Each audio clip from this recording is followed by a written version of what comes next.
Apparently, Harley-Davidson hasn't heard about what happened to Bud Light because they just partnered with Budweiser in a desperate attempt for Budweiser to try to rehabilitate their brand and show America how manly they are. They released this new commercial featuring commemorative Harley-Davidson limited edition cans. The greatest legacies are built with grit and resilience. And they're destroyed in 2 seconds by partnering up with drag queens. One detail at a time. Limited edition Budweiser Harley-Davidson cans. Oh, they're limited edition, all right, because I'm sure that Harley-Davidson is going to demand that they all be recalled once they find out what kind of damage they're doing to their own brand by partnering with the Bud Light family. But the fake news is out there gaslighting the American people as usual. This from Newsweek. Harley-Davidson comes out on top after Anheuser-Busch partnership backlash. Yes, I'm sure that this is really going to help them. While Harley-Davidson is weathering a storm of controversy over its recently unveiled partnership with Budweiser, the motorcycle manufacturer's popularity on social media is continuing to rise. Listen how pathetic this is. The article acknowledges that there is a growing backlash now against Harley-Davidson. But despite this, Harley-Davidson has so far continued to build on its social media following, even if by relatively modest margins.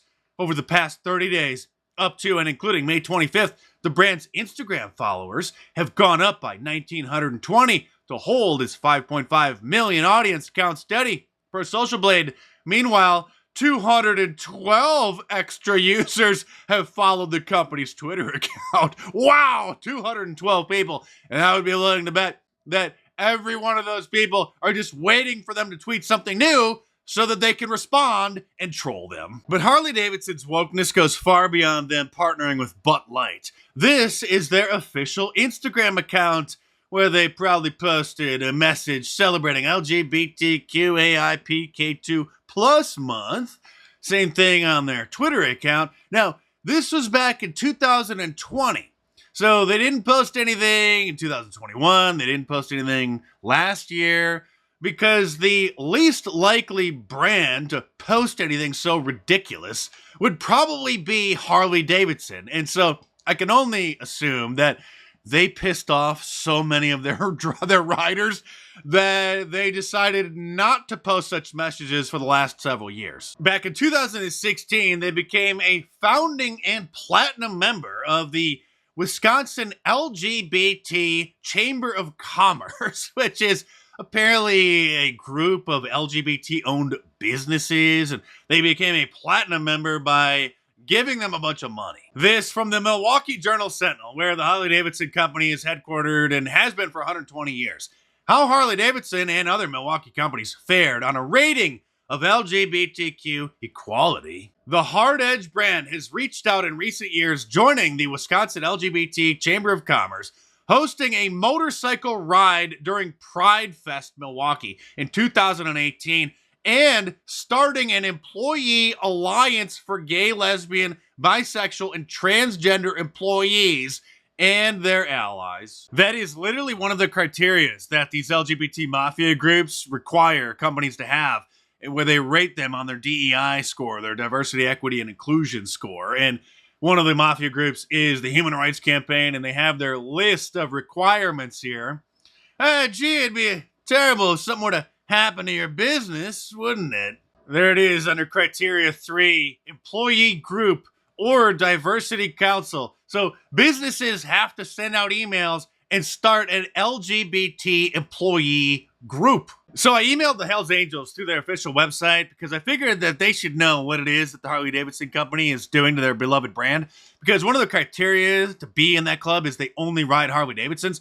But apparently they're not maintaining the website because the email got bounced back to me. So if anybody knows anybody in that club, you might want to give them a heads up, because if anybody can make enough noise to get Harley-Davidson's attention and back off from ruining their brand, it's definitely them. But you got to be careful how you broach the subject with them, because you definitely don't want them to get the wrong impression that you're accusing them of endorsing any of the LGBT pride stuff, so just be careful. And now Bud Light truck drivers are saying that they have been getting flipped the bird and called mean names by people in the wake of the Dylan Mulvaney fiasco. And it's not going to stop until you discontinue the brand. And here's another reason to boycott Target or give the clerks a piece of your mind if you happen to be in the store. Peacefully, because you definitely don't want to get arrested for disorderly conduct. They have partnered with and are funding an organization that encourages kids to secretly change their gender in schools without the parental consent or knowledge. And now there is a song on iTunes and a music video on the Mayor of Magaville YouTube channel titled Boycott Target that goes a little something like this. If you ain't mad yet, well, then you better be pissed. Let's protest until they close and they ain't gonna be missed. Why they got pride shirts in the kids' clothing section? Why they trying to mess with the kids and give misconceptions? They manipulating minds and making evil impressions. Got little boys tucking out by time they teens got depression. We need to clean up on every island side. This door Satan resides. Absolutely fantastic. There's a link to that full video in the description below. But I would add that not only should they stop targeting kids, they should stop targeting all of us. Notice how it went from don't ask, don't tell to now they won't shut up about it and they demand that everybody celebrate them at school, at work, at sporting events. Enough is enough. I better stop now before I say something that'll get myself into trouble. But if you join my exclusive locals community by clicking the link in the description below, then that's where I post all of my hot takes that aren't allowed on the big tech platforms. It's basically like Patreon, but it's 100 times better because they actually allow free speech. So there's a link to that in the description below. And for Memorial Day weekend, save 25% off of any of my shirts at markdice.com by using the promo code MAGA25 at the checkout. So order your Wanted for President shirt, your Conspiracy Theorist for Right shirt, your Climate Change shirt, or any of my awesome designs. All available in a t-shirt, long sleeve, and a hoodie, and a whole bunch of different colors as well. So head on over to markdice.com or click the link in the description below. Enter the promo code MAGA25 at the checkout to save 25% this weekend, and check them out.